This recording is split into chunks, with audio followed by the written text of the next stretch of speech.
अगर आपको ज़ीरो से शुरू करके अपने पहले $10,000 कमाने हों, तो आप क्या करेंगे? चलिए, आज हम एक सेल्फ मेड मिलियनेयर के दिए गए एग्जैक्ट ब्लूप्रिंट को आसान भाषा में समझते हैं। एक बहुत ही पावरफुल बात कही है एक सेल्फ मेड मिलियनेयर ने। उन्होंने कहा, वो पहले $10,000 कमाना, उफ, सबसे मुश्किल था। लेकिन एक बार वो हो गया ना, सब कुछ बदल गया। और सच पूछो तो ये सिर्फ पैसे की बात नहीं है, ये अपने आप को प्रूव करने की बात है, राइट? तो गोल बिल्कुल साफ है, $10,000। ये कोई आसमान से तारे तोड़ने वाली बात नहीं है, ये एक अचीवेबल टारगेट है, एक ऐसी नींव जिस पर आप असली वेल्थ की इमारत खड़ी कर सकते हैं। लेकिन इस गोल तक पहुंचने के लिए ना सबसे पहले एक माइंडसेट शिफ्ट लाना पड़ेगा, और वो ये है, पैसा कमाना किस्मत का खेल नहीं है, ये एक स्किल है। बिल्कुल, अ स्किल, जिसे आप सीख सकते हैं, बार बार यूज कर सकते हैं और हाँ, स्केल भी कर सकते हैं। ओके, तो अब जब हमने माइंडसेट अच्छे से समझ लिया है, तो सवाल ये है कि इस स्किल को इस्तेमाल कहाँ करें। यही है पहला बड़ा डिसीजन, अपना रास्ता चुनना।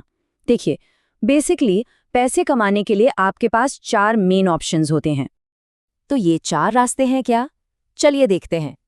पहला है इन पर्सन सर्विसेज, सोचो जैसे पर्सनल ट्रेनिंग। दूसरा है लोकल प्रोडक्ट्स, मतलब आपके आसपास बेची जाने वाली चीजें, जैसे कि कोई हैंडमेड सामान। फिर आता है ग्लोबल प्रोडक्ट्स, इसका अच्छा एग्जाम्पल है ड्रॉप शिपिंग, जहां आप प्रोडक्ट्स को ऑनलाइन स्टोर पर बेचते हो बिना उसकी इन्वेंट्री रखे। और आखिरी और हमारा फोकस, ऑनलाइन सर्विसेज, जैसे वीडियो एडिटिंग या ग्राफिक डिजाइन। अब जरा इन चारों को साइड बाय साइड रखते हैं। जैसे ही आप कंपेयर करेंगे ना, सब दूध का दूध और पानी का पानी हो जाएगा। स्पीड टू कैश, यानी पैसा कितनी जल्दी आता है। स्केलेबिलिटी, मतलब बिजनेस को कितना बड़ा कर सकते हैं। और प्रॉफिट मार्जिन, इन सब में जमीन आसमान का फर्क है। देखो, इन पर्सन सर्विसेज में पैसा तो जल्दी मिल जाता है, पर उसे स्केल करना बहुत मुश्किल है। वहीं दूसरी तरफ ऑनलाइन सर्विसेज, जहां स्पीड, स्केलेबिलिटी और प्रॉफिट तीनों ही हाई हैं। और प्रॉफिट मार्जिन की बात करें तो प्रोडक्ट्स में यूजुअली 20 से 30% का मार्जिन होता है, और उसका भी ज़्यादातर हिस्सा वापस इन्वेंट्री खरीदने में लग जाता है। लेकिन सर्विसेज में ये 70 से 80% तक जा सकता है, और ये पैसा सीधा आपकी जेब में। इसीलिए अगर आपको स्पीड और प्रॉफिट चाहिए, तो ऑनलाइन सर्विसेज से बेहतर कुछ नहीं। तो रास्ता बिल्कुल क्लियर हो गया है, ऑनलाइन सर्विसेज। अब सवाल है कैसे? चलिए अब इसके ब्लूप्रिंट को डिकोड करते हैं। इसे कहते हैं द 4 एलिमेंट स्किल पिरामिड। यही वो चीज़ है जो एक आम ऑनलाइन सर्विस को एक सुपर सक्सेसफुल बिजनेस बनाती है। इस पिरामिड के 4 इंपॉर्टेंट पिलर्स हैं, पोजिशनिंग, लेवरेज, रीच और ऑटोमेशन। और सुनिए, इनमें से एक भी पिलर कमजोर हुआ ना, तो आप मेहनत तो करते रहेंगे, पर गाड़ी आगे नहीं बढ़ेगी। तो शुरुआत करते हैं पहले पिलर से, पोजिशनिंग। इसका सीधा सा मतलब है आम लोगों की जगह बिजनेसेस के लिए प्रॉब्लम सॉल्व करना। अब आप पूछेंगे ऐसा क्यों? सिंपल है, क्योंकि बिजनेसेस के पास पैसा ज़्यादा होता है और उन्हें लगातार सर्विसेज की ज़रूरत पड़ती है। इसका एक परफेक्ट एग्जाम्पल देखिए।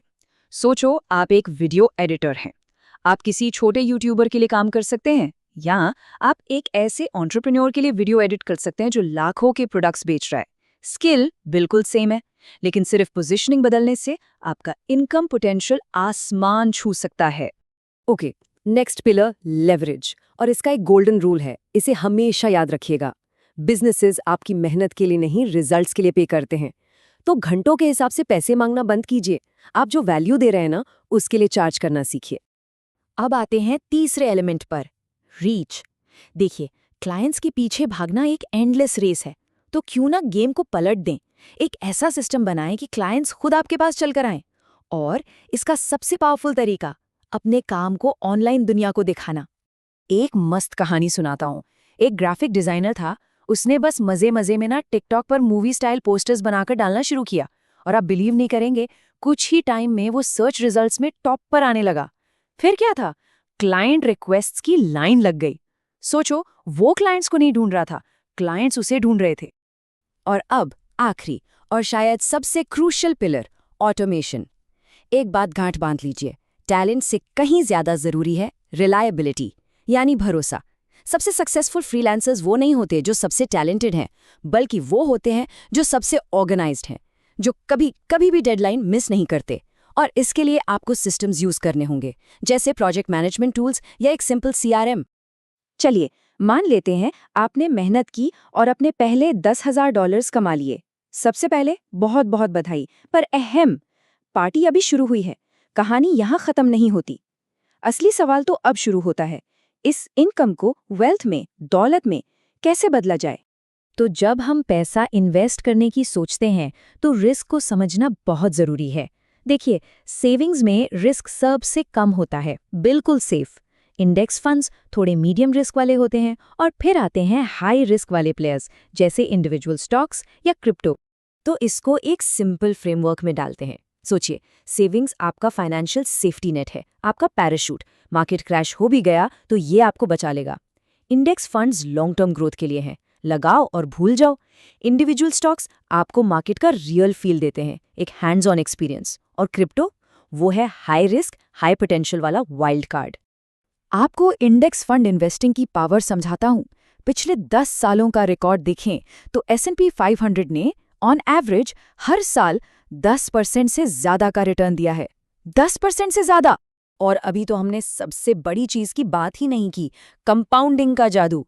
सुनिए, अगर कोई 18 साल की उम्र से रोज सिर्फ $5 यानी कि एक कप कॉफी के दाम इन्वेस्ट करना शुरू करें तो 67 साल की उम्र तक वो रकम $1 मिलियन से भी ज्यादा हो सकती है। Just wow! और यहीं पर अमीर और दौलतमंद होने का असली फर्क समझ में आता है। देखिए, अमीर लोग इनकम को खर्च करने की चीज समझते हैं, पैसा आया खर्च किया। लेकिन जो दौलतमंद होते हैं, वेल्दी, वो इनकम का इस्तेमाल और पैसा बनाने के लिए करते हैं। इसको दोबारा सुनिए, दौलतमंद लोग इसका इस्तेमाल और पैसा बनाने के लिए करते हैं। ये वो एक माइंडसेट है जो सिर्फ इनकम को लंबी चौड़ी वेल्थ में बदल सकता है।